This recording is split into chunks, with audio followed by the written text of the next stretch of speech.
자, 여러분 반갑습니다. 이노겸입니다. 이번 시간에는 경호공무원의 사법경찰권 법 17조 중심을 한번 살펴보겠습니다. 자, 이 사법경찰권이죠. 이 사법경찰권이라는 말이 어떤 분한테는 굉장히 어려운 말일 수도 있습니다. 그래서 이건 이해를 잘 하셔야 되기 때문에 또 이 부분이 과거에 시험에 나온 적도 있습니다. 그래서 먼저 좀 진행하면서 설명을 한번 드리도록 하겠습니다. 사법경찰관리의 직무를 행할 수 있는 경호공무원,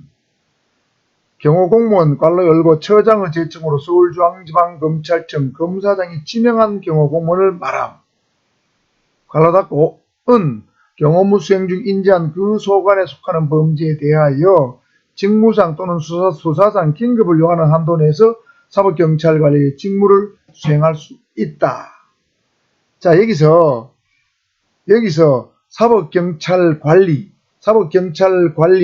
사법경찰권을 가집니다.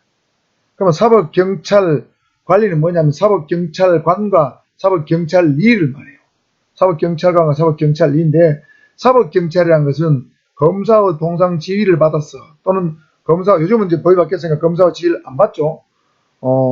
검사의 지휘받은 검사와 협조해서 범죄 수사, 범인 검거 등을 담당하는 수사, 형사, 경찰, 소위 말해서 수사, 경과를 명받은 경찰을 일반적으로 사법경찰이라고 부릅니다. 그러니까 사법경찰은 사법경찰권을 가지겠죠. 그래, 수사권을 가진다. 이렇게 보시면 되겠습니다. 수사권을 가진 경찰이 사법경찰이다. 이렇게 쉽게 하시면 됩니다. 그래서 여기서 사법경찰관과 리로 나눠지는데, 사법경찰관은 일반적으로는 경찰의 경우에는 경무관, 총경, 경정, 경감, 경위 요 5개 계급을 갖고 있는 수사경찰관을 사법경찰관이라 부르고, 그 다음에 여기 있는 수사관은 검찰청에 있는 검사 이외의 수사를 하는 사람이 있습니다. 그 사람들을 수사관이라 불러요. 그 다음 사법경찰리는 일반 경찰로 말하면 경사, 경장, 순경, 하위직이죠. 하위직 3개의 계급을 말하는데, 이 중에서 사법경찰관의 지휘를 받아서 수사를 보조하는 사람을 사법경찰리 이렇게 부릅니다. 합쳐서 사법경찰관리 이렇게 불러요. 일반 경찰의 경우에 그렇고, 경호처 경호공무원도 사법경찰관과 사법경찰리가 될 수가 있고 사법경찰권을 가질 수 있다는 거예요. 그래서 경호처에 있는 7급 이상 경호공무원은 사법경찰관, 8급 이하 경호공무원은 사법경찰리의 직무를 수행할 수 있는데, 7급 이상의 경호공무원은 전부 다가 아니고 경호처장의 제청으로 서울중앙지방검찰청 검사장이 지명한 경호공무원만 사법경찰권을 행사할 수 있어요. 자, 다시 말씀드리면, 예를 들면 경호구역 안에서 어떤 사람이 경호 대상자에게 위해를 가하려고 하는 것을 발견해서 체포를 했다. 그러면 체포를 할 때는 일반인이 체포할 수도 있고 경찰관이 체포할 수도 있고 현장에 있는 경호처 소속 공무원이 체포할 수 있습니다. 이때 그 경호처 소속 공무원 중에서 서울중앙지방검찰청 검사장으로부터 사법경찰관 또는 리로 지명을 받은 경호공무원은 그 경호무 수행 중에 인지한 그 소관에 속하는 범죄죠. 그러니까 그 범인을 잡아서 직접 수사를 할 수 있다는 것입니다. 피의자 신문 조서를 받을 수가 있다는 뜻이에요. 그게 사법경찰관리의 직무를 수행하는 겁니다. 그런데 이 경호구역 안에서 범인을 체포했는데, 그 체포한 경호공무원이 사법경찰관리가 아닌 경호공무원이기 때문에 이 사람은 사법경찰관으로서 수사를 못합니다.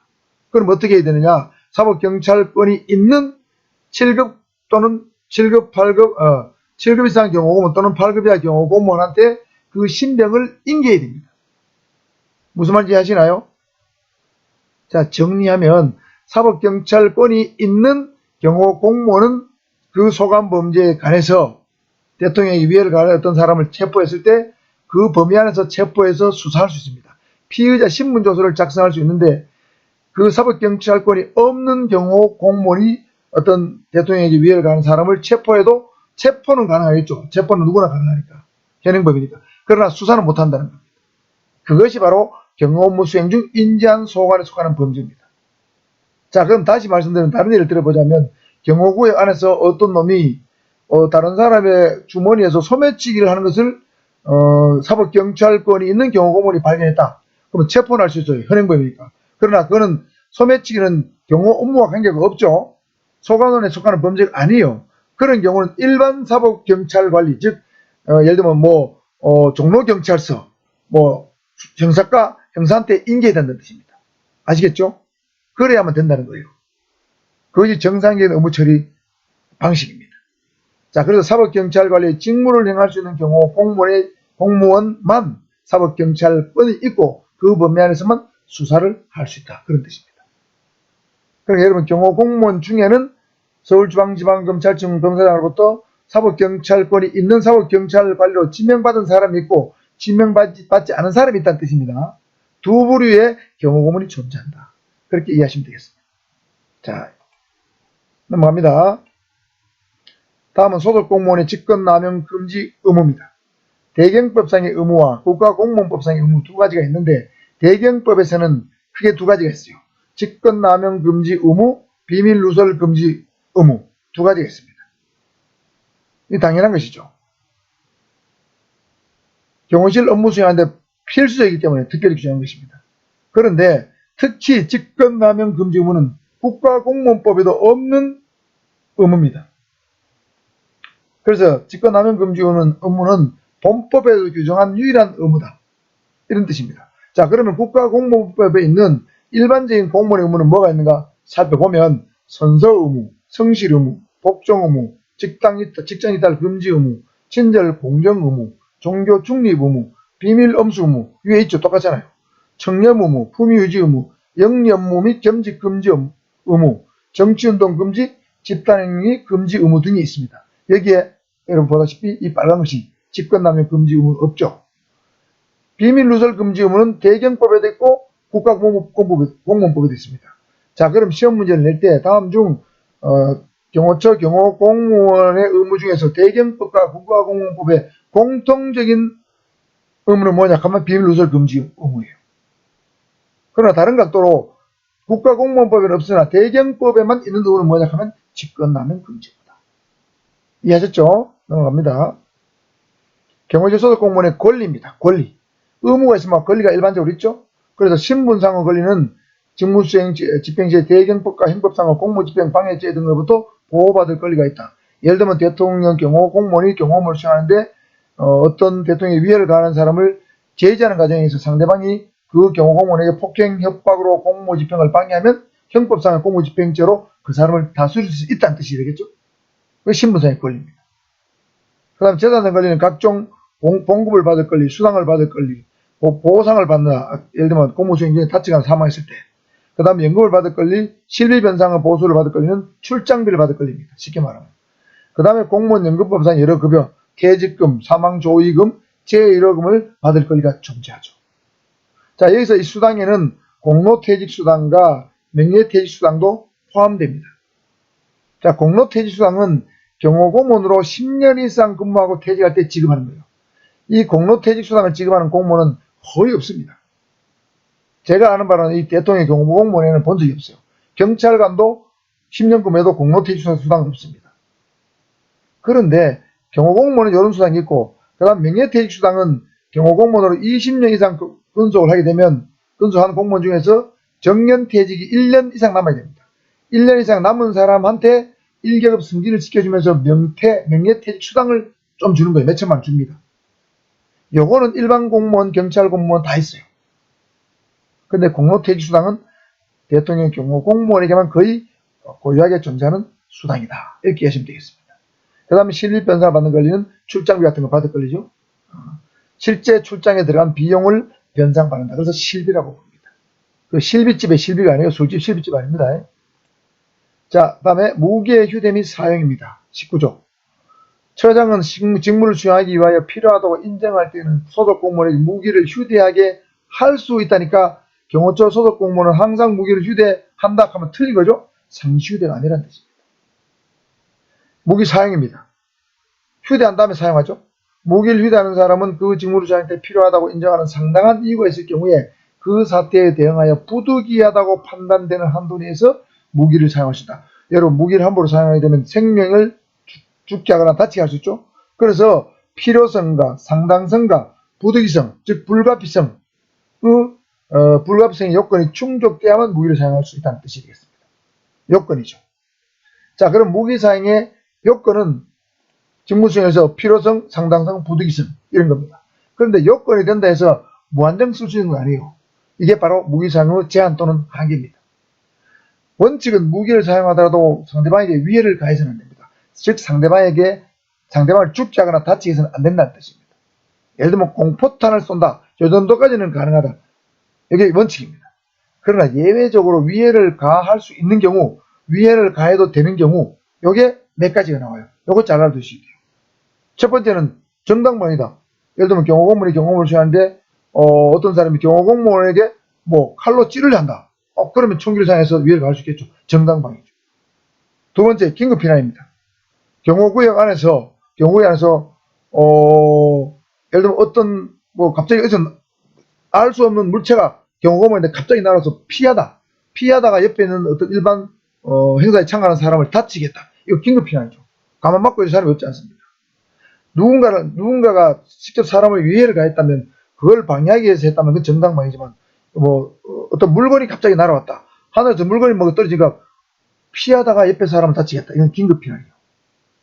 자, 또 예를 들면 어떤 경호구역 안에서 어떤 개를 데려온 사람이 개가 경호원을 갑자기 물려간다. 그러면 경호원이 피하면서 개에게 총격을 가할 수도 있겠죠? 그건 긴급피난이다. 뜻입니다. 자, 세 번째는 중범죄자의 경호 업무의 한거 도피입니다. 이 중범죄자는 사형 무기 또는 장기 3년 이상의 징역구에 해당하는 죄를 범하거나 범하였다고 의심하는 충분한 이유가 있는 사람입니다. 요 장기 3년 이상은 주로 법정형, 즉 법에 정해진 형벌 기준을 말합니다. 예를 들면 살인죄, 강도죄, 강간죄 이런 것들은 3년 이상의 징역에 처할 수 있습니다. 아시겠죠? 자, 요런 죄를 범한 사람이 경호조속 공무원의 직무집행에 항거하거나 도피하려 하거나 또는 제3자가 그 사람을 도피시키려고 경호공무원에게 항거할 때는 다른 수단이 없다. 그때는 무기를 사용해서 위해를 가할 수도 있다는 뜻이 되겠습니다. 만일에 다른 수단이 있다면, 예를 들면 총기를 쏘지 않고 상대를 제압할 수 있다면 총기를 쏘서는 안 된다는 뜻입니다. 그게 불가피성입니다. 네 번째 한계는 특별히 위험한 상황에서 총기를 쏠 수 있다. 다치게 할 수 있는 뜻입니다.